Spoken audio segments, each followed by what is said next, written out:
दोस्तों, नमाज पढ़ रहे लोग अचानक बाहर आ गए जैसे ही कोर्ट का आदेश आया। सदियों पुराना विवाद, एक तरफ कमाल मौला मस्जिद की नमाज तो दूसरी तरफ वाघ देवी पूजा। अयोध्या के बाद आज भारत के इतिहास का एक और पन्ना पलट गया है दोस्तों। मध्य प्रदेश के धार शहर की भोजशाला वाकई एक प्राचीन मंदिर निकली। आज देश की अदालत ने एक ऐसा फैसला सुनाया है जिसने पूरे देश में भूचाल ला दिया है। शहर छावनी में तब्दील है, आंसू गैस के गोले तैयार है, पुलिस के सायरन बज रहे हैं और जैसे ही कोर्ट का आदेश आया, नमाज पढ़ रहे लोग अचानक बाहर आ गए। माहौल इतना तनावपूर्ण है कि किसी को बात करने की इजाजत नहीं दी गई है। आखिर 98 दिनों के ASI सर्वे और 2100 पन्नों की रिपोर्ट में ऐसा क्या निकला जिसने मध्य प्रदेश की राजनीति से लेकर पूरे देश के न्याय तंत्र में खलबली मचा दी है। दोस्तों, आज मैं आपको भोजशाला के इस रहस्यमय तहखाने से लेकर कोर्ट के उस ऐतिहासिक फैसले तक सब कुछ डिकोड करके दिखाऊंगा, वो सच जिसे 2100 पन्नों में कैद किया गया था। अगर आप भी चाहते हैं कि ऐसे ही अनसेंसर्ड और सच्ची खबरें आप तक रोज पहुंचे तो इस चैनल को सब्सक्राइब करें, वीडियो को लाइक करें और इसे हर भारतीय के फोन तक शेयर कर दीजिए। चलिए आप करते हैं सबसे बड़ा खुलासा। सबसे पहले ग्राउंड जीरो की हकीकत समझते हैं। धार शहर जो राजा भोज की नगरी हुआ करती थी, आज वहां सिर्फ खाकी वर्दी नजर आ रही है। इंदौर हाई कोर्ट का फैसला आते ही पुलिस हरकत में आ गई। वजह यह है कि भोजशाला एक ऐसा कॉम्प्लेक्स है जहां सालों से एक ही छत के नीचे मंगलवार को पूजा और शुक्रवार को नमाज होती आई है।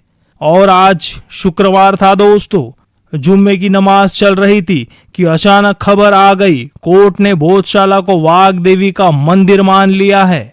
देखिए इस वज्रवाहन को, ये वहां क्यों खड़ा है, क्योंकि यह फैसला भावनाओं से जुड़ा है दोस्तों। जैसे ही शहर काजी को खबर मिली, वे तुरंत परिसर से बाहर निकल गए। पुलिस ने किसी भी तरह के टकराव को रोकने के लिए पूरे इलाके को सील कर दिया। हिंदू पक्ष के चेहरे पर खुशी थी और मुस्लिम पक्ष अब आगे की कानूनी लड़ाई के लिए तैयार हो रही थी। लेकिन इस फैसले का आधार क्या था दोस्तों, पहले इसे समझते हैं। इस पूरे केस का ब्रह्मास्त्र साबित हुआ ASI, जो है आर्कियोलॉजिकल सर्वे ऑफ इंडिया। उसकी 2100 पन्नों की रिपोर्ट। 98 दिनों तक 50 से ज्यादा वैज्ञानिकों और मजदूरों ने भोजशाला के चप्पे चप्पे की साइंटिफिक स्टडी की और जो सबूत निकले उन्होंने कोर्ट का फैसला तय कर दिया, जो आज आपके सामने आया है। हिंदू पक्ष के वकील विष्णु शंकर जैन के मुताबिक ASI को परिसर के अंदर कई ऐसे सबूत मिले हैं जो चीख चीख कर इसे मंदिर होने की गवाही दे रहे हैं। पहला सबूत, दीवारों पर ओम सरस्वती नमः उकेरा हुआ मिला। दूसरा सबूत, खंभों पर कमल के फूल की आकृतियां मिली। तीसरा सबूत, भगवान गणेश और जैन तीर्थकारों की पुरानी मूर्तियां मिली दोस्तों। चौथा सबूत, और यह सबसे अहम है, सांस्कृतिक भाषा के प्राचीन शिलालेख मिले हैं। इन सबूतों के आधार पर हाईकोर्ट ने मान लिया है कि इस परिसर का धार्मिक चरित्र एक हिंदू मंदिर है और इसी के साथ कोर्ट ने 2003 के उस आदेश को निरस्त कर दिया जिसके तहत यह नमाज पढ़ने की इजाजत दी गई थी। क्या आपको इस फैसले में अयोध्या की झलक नहीं दिख रही?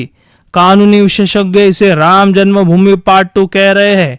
ऐसा क्यों, चलिए समझते हैं। जिस तरह अयोध्या में रामलीला विराजमान को जमीन का मालिक माना गया, ठीक वैसे ही इस फैसले में भी अदालत ने माना है कि यह पूरी संपत्ति वाघ देवी मंदिर यानी मां सरस्वती की है। और अयोध्या की तरह ही मुस्लिम पक्ष को यह विकल्प दिया गया है कि अगर वे चाहे तो सरकार को अर्जी दे सकते हैं ताकि उन्हें धार शहर के आसपास नमाज के लिए कोई वैकल्पिक जमीन अलॉट की जा सके।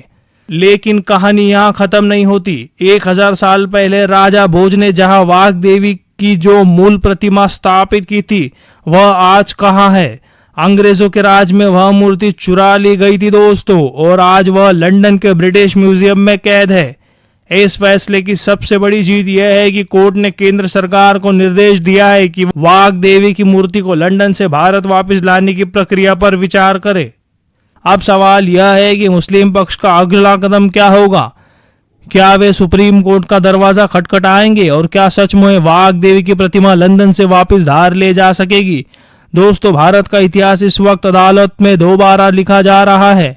आप इस पूरे फैसले को कैसे देखते हैं? क्या आपको लगता है कि जो सबूत एएसआई ने दिए वे पूरी तरह से निर्णायक है? क्या सरकार को तुरंत लंदन से वाघ देवी की मूर्ति वापस ला लेनी चाहिए? अपनी राय, अपना नजरिया कमेंट बॉक्स में लिखें। अगर आपको यह डीप डिकोड रिपोर्ट पसंद आई तो इस वीडियो को कम से कम अपने पास जो फैमिली ग्रुप्स में शेयर कीजिएगा। और हाँ, अगर अभी तक आपने चैनल को सब्सक्राइब नहीं किया है तो चैनल को सब्सक्राइब करके बेल आइकन जरूर दबा दीजिए ताकि अगला बड़ा खुलासा आपसे मिस ना हो। आप देख रहे हैं मुंबई टुडे लाइव। मिलते हैं आपसे अगले अपडेट में, तब तक के लिए जय हिंद, जय भारत।